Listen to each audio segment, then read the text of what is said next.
mind if I join you? You're the world-famous detective, Hercule Poirot. Avenger of the innocent. Is that what they call you in the papers? And you are innocent? You're fun.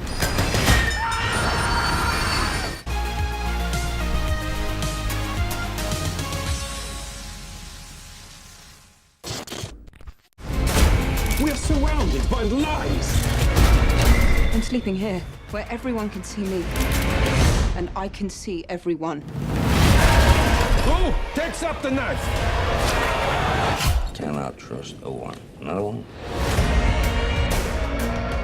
What's up, guys? I'm Jacob Suggs, and welcome back to another Quick Thoughts video, where I give you my quick thoughts on movies. And today, we are going to be talking about Murder on the Polar Express. Yes, it is the highly anticipated sequel to Robert Zemeckis' masterpiece back in the day of Christmas movies. But unfortunately, Tom Hanks is not coming back as Conductor Man. And to many fans' dismay, Zack Snyder is not playing Hobo on Top of Train.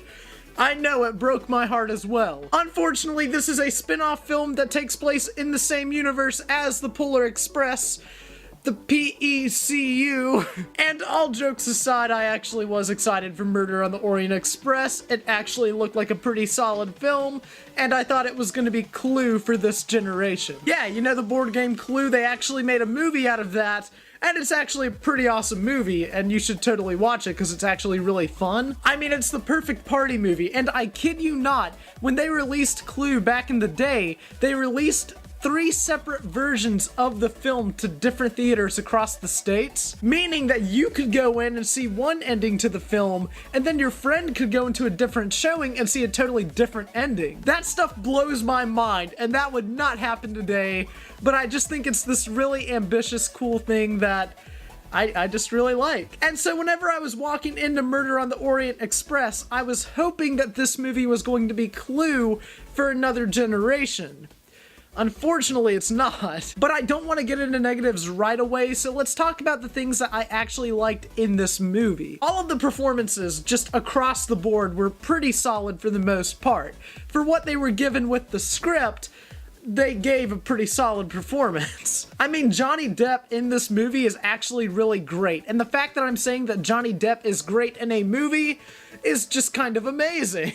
So it's always a nice surprise seeing a Johnny Depp performance that doesn't suck, and that he's not shoehorning in like he did with Pirates of the Caribbean 5, but I digress. And everybody else does great too. Julianne Moore is great. We're gonna get back to Julianne Moore in like a couple minutes. Daisy Ridley, my girl, did fantastic in this movie. Penelope Cruz also did really good in this movie. And Kenneth, I'm gonna say his name wrong, Kenny Loggins.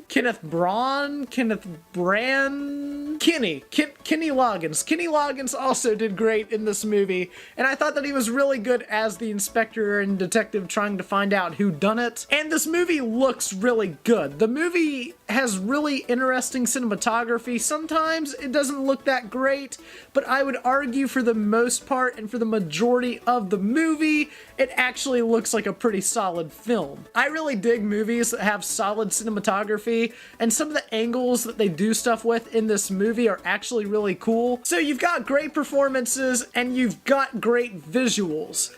Unfortunately, the story isn't that good. It's not that interesting, and I was honestly, and I hate to say this, just completely bored for the majority of this movie. That's like rule number 1. At least if you're a bad movie and you're entertaining, I can give you that. Unfortunately, I can't give this movie that point because I was just completely bored for the majority of the movie. Okay, the thing is that murder mysteries need to feel fast-paced. We need to feel like we're watching the murder even though we're actually watching the case being solved of who committed the murder. That's what makes these movies so much fun and so intense, and what made them awesome movies back in the day, and what makes this premise and why we kind of keep going back to see these types of movies. Like I said, I wanted this movie to feel like Clue because Clue is a murder mystery that doesn't really take itself too seriously. It has a lot of fun and is fast-paced, and it just knows exactly what it is. That's what I was hoping this movie was going to be.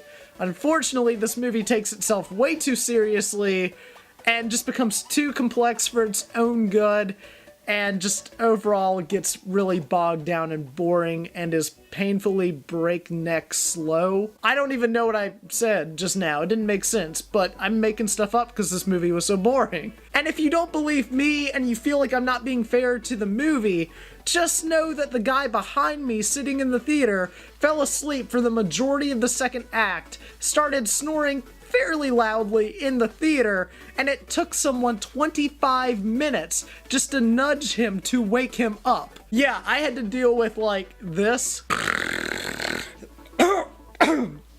I can't fake snore.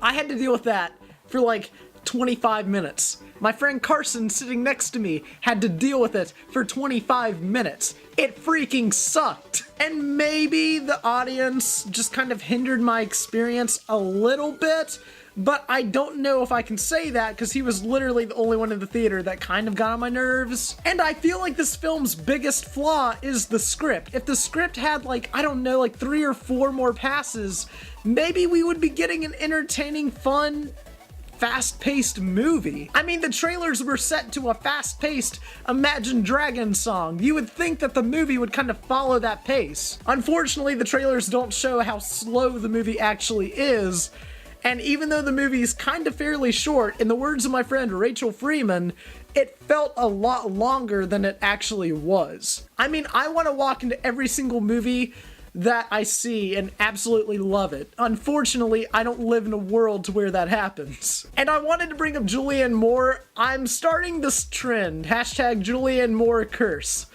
I like Julianne Moore. She's a good actress. However, every movie that I've wanted to see that she's been in this year has been meh to, man, that really sucked. Kingsman 2, very meh. Suburbicon, very bad.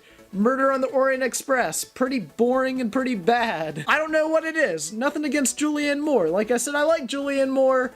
I'm just saying, what's with her in the movies that I'm not really liking this year? There's got to be some connection, I swear. But that being said, this movie could have been so much more. I was incredibly disappointed by this movie. I was incredibly let down.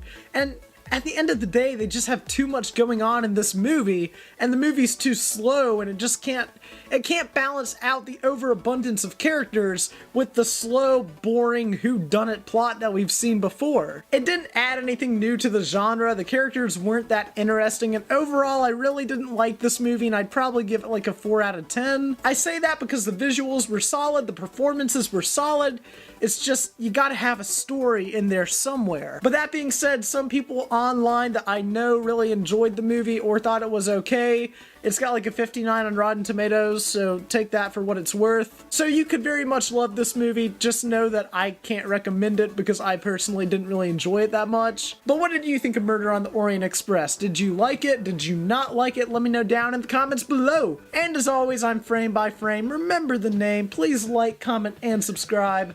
And I'll see you guys in the next video. Bye guys.